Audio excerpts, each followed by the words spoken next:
All right, welcome back. So nearly 24 aldermen are demanding some answers about the uptick in violence and how the city plans to handle it prior to the July 4th holiday weekend. So City Council has called a special meeting this Friday with Chicago Police Superintendent David Brown. And joining us is one of the aldermen who called for the meeting, Alderman Matt O'Shea of the 19th Ward. Good morning to you, Alderman. Thanks for joining us.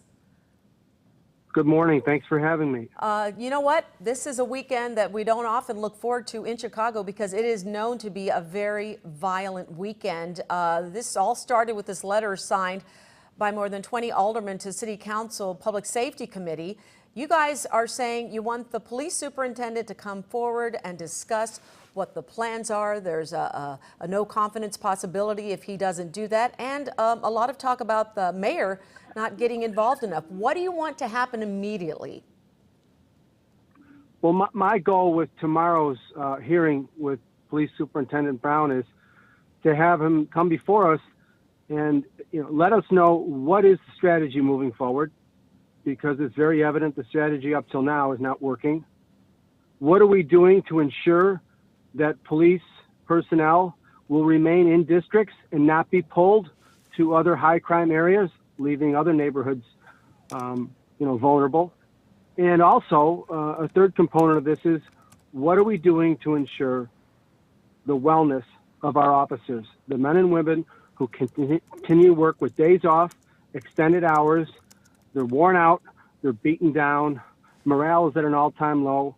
I myself am very concerned about the well-being of our officers, and that's what I hope to hear from the superintendent tomorrow at City Hall. Well, one thing we do know, the superintendent has not been shy about passing the buck. He said recently there are few consequences in the justice system as one of the reasons that many people feel emboldened, brazen attempts, if you will, to carjack and shoot at people publicly and on our highways. Are you disappointed we haven't heard more from the state's attorney? There's plenty of blame to go around here.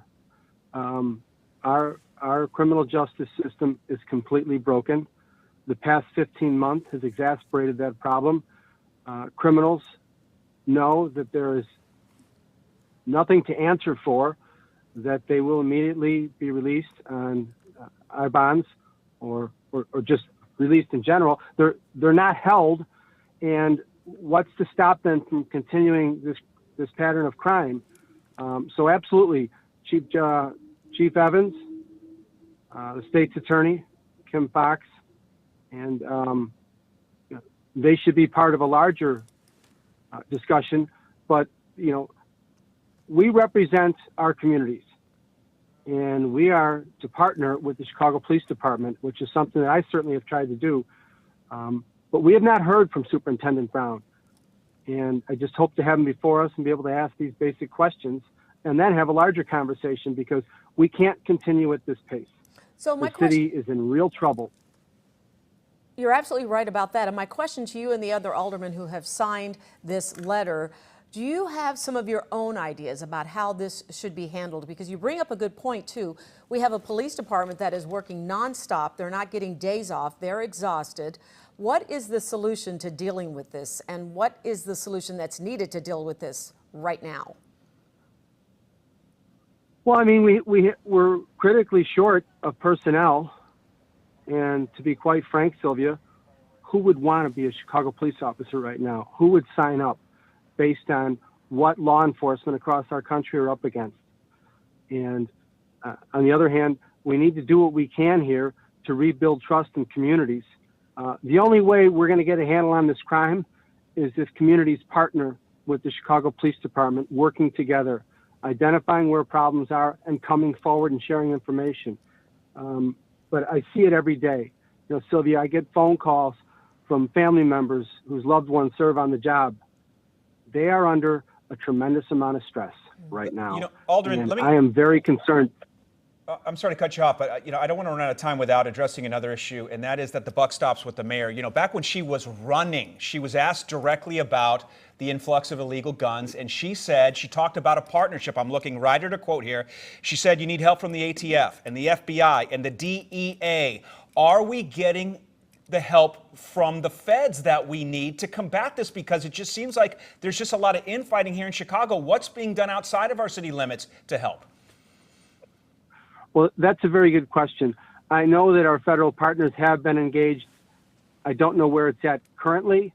That is also one of the many questions that I hope to pose tomorrow at City Hall to the superintendent. But absolutely, we need help from our federal partners whenever they are willing to step in, particularly with these gang issues, these gun issues.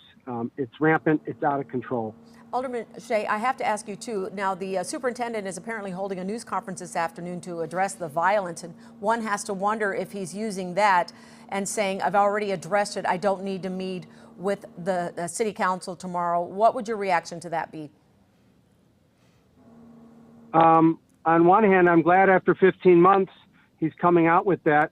However, he wouldn't be holding this press conference today, but if not for our action this week, period. Unfortunately, sometimes politics plays into these things, but I'm anxious to hear what he has to say both today at the press conference and tomorrow before our body. Well, I know there's a lot of frustration in the 19th Ward, Alderman, and throughout the city, and a lot of genuine fear about what we could see this weekend. Obviously, we can hear the frustration in your voice. Thank you so much for joining us this morning. Appreciate it. Thank you for joining us. Thank you.